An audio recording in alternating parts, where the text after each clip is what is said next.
ফাৰ্ষ্টতে Radiant school ডিমাকুছিত নাৰ্চাৰীৰ পৰা ক্লাছ 6 লৈকে পঢ়িছিলোঁ। তাৰপিছত JNB এন্ট্ৰেন্স এক্সাম দিছোঁ, তাতে পাছ কৰিলোঁ। তাৰপৰা 6ৰ পৰা 10 লৈকে তাতে পঢ়িলোঁ, তাতে মেট্ৰিকটো পাছ। কিমান পাৰ্চেণ্ট ল'লে? 95.6%। টোটেল মাৰ্ক কিমান আছে? 478।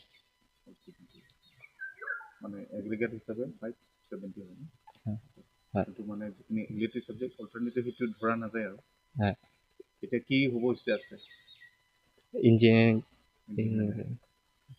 আকৌ মানে তাতে PMC ওদালগুৰিতে পঢ়িব? হয়, তাতে পঢ়িম এতিয়া। লেটাৰ মাৰ্ক চব আছে, অল সাবজেক্ট লেটাৰ আছে।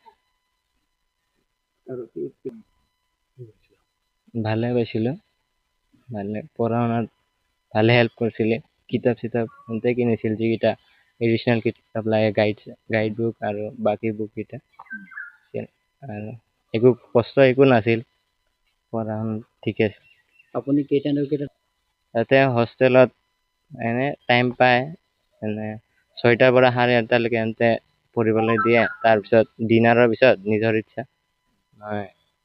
8টাৰ পৰা 11টালৈকে পঢ়িছিলোঁ আৰু। তোমাৰ ব্যক্তিগত সময়টো কিমান বিতাইছিল ঘৰত? কিমান টাইম লাগি বিতাইছিল ঘৰত?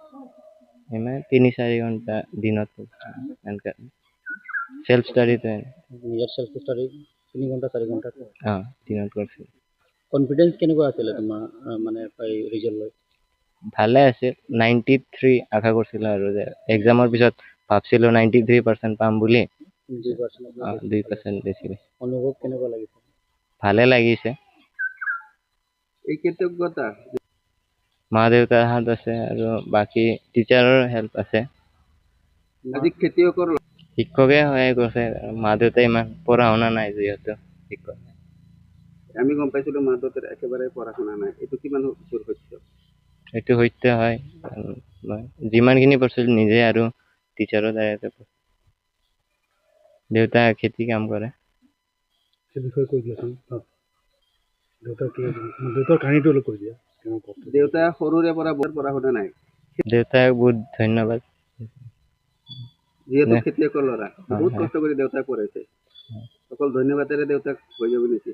দেউতাক কৃতজ্ঞতা।